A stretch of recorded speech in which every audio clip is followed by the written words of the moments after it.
Hi, I'm Reverend Patricia Farmer, pastor of Millersburg Christian Church, and the title of my sermon for this Sunday is Weeping Turns to Joy. It's based on Luke chapter 1, verses 39 through 56, the passage about Elizabeth and Mary's meeting. Well, last week we talked about John the Baptist, the week before about his father Zechariah, and this week, to help us reflect on the theme of joy, we will listen to the voice of his mother, Elizabeth. Please give ear to this imaginative monologue of Elizabeth entitled Weeping Turns to Joy, adapted from a script by Helen McNeil. My name is Elizabeth, which means God's promise.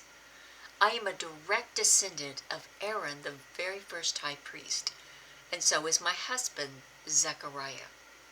Growing up among my friends in the village of Hebron, we all looked forward to marriage and raising families. Zechariah and I tried to live godly lives and expected to be blessed with many children, whom we would raise to worship and serve God. But the years went by, and we had no children. The families of my girlfriends grew year by year. At first, my friends encouraged me. Then they pitied me. Then, finally, they despised me. One by one, they started avoiding me. They thought I must have sinned greatly against God to be cursed with barrenness. But I knew I hadn't. Every month, I faced my own disappointment and that of my husband. I felt I was letting him down. My arms ached to hold a child, and I wept as the months turned into years. Eventually, I was past the age of having children, and I accepted the fact that I would be forever barren. My name, God's promise, seemed to me like, mockery. I felt abandoned by the God I served. One day, when Zechariah was in Jerusalem serving in the temple, something remarkable befell him. An angel appeared to him in the temple with the news that finally we were going to have a son, and that our son would be the forerunner of the long-awaited Messiah. Of course, this was far too much to believe, given our age, and Zechariah was struck dumb. He couldn't speak. Imagine my terror on his return home.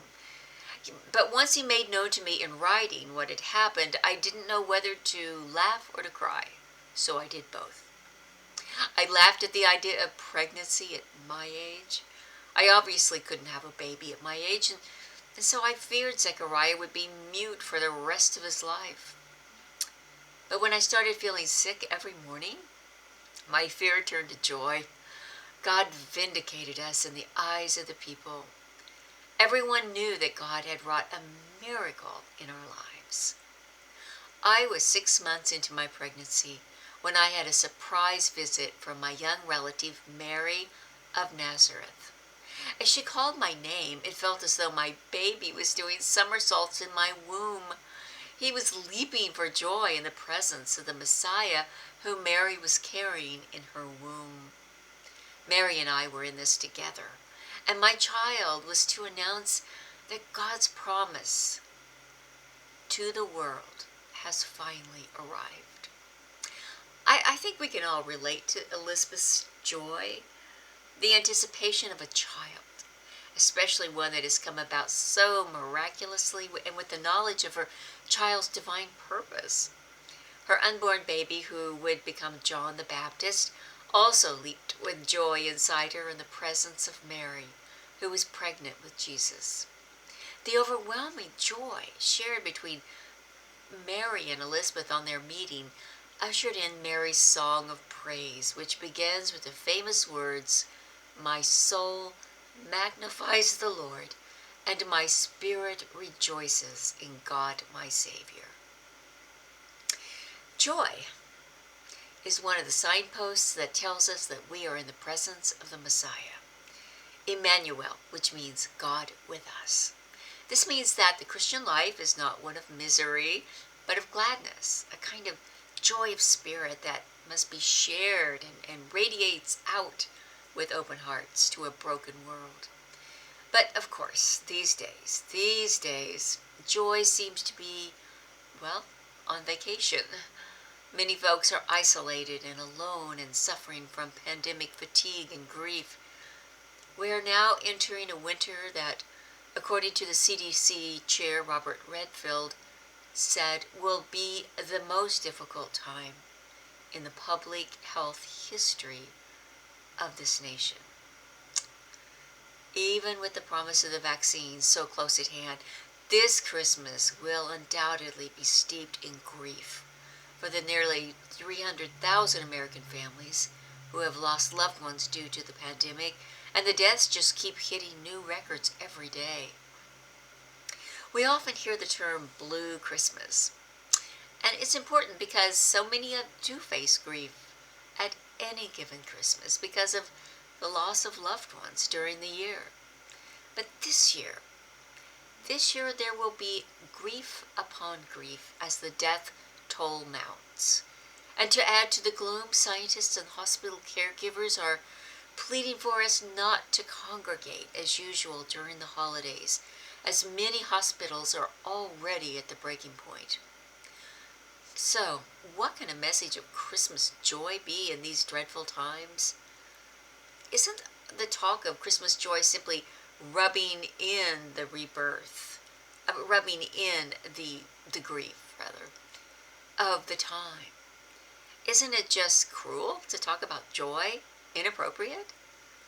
Well, maybe.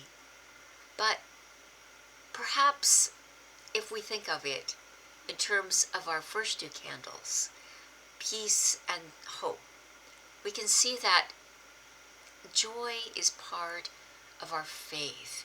It's so much deeper than surfacey Christmas cheer. Laughter and smiles and drinking wassail and opening presents, well, it may include those things, but joy is much deeper and much richer than mere happiness. Joy comes to us in the surprising bursts of gratitude when we experience in the smallest blessings of life, those blessings that radiate warmth and light and love like a candle in the darkness. Joy comes to us in the faith that this suffering is not forever. Joy comes to us in the hope that every moment has built into it fresh possibilities for new life, new beginnings, like the birth of a child, like anticipating the near miraculous vaccines, and a return to a world that we so miss right now. Oh, that's good anticipation. Or like anticipating a long-awaited trip to a place we've always dreamed of. The joy of Christmas is that kind of anticipation, the anticipation of God's promises and possibilities, which are always being rebirthed into the world. For the truth is, nothing can extinguish the light of the Christ child, the very life of God, born again and again in a world of darkness. Like Elizabeth, whose grief turned to joy, and Mary, who sings of God's promises with joy, we too can rest in the promises of Christmas joy. In this way, we do not try to avoid the grief or the pain, but we do claim, by faith, what the psalmist sang: weeping may linger for the night, but joy comes with the morning.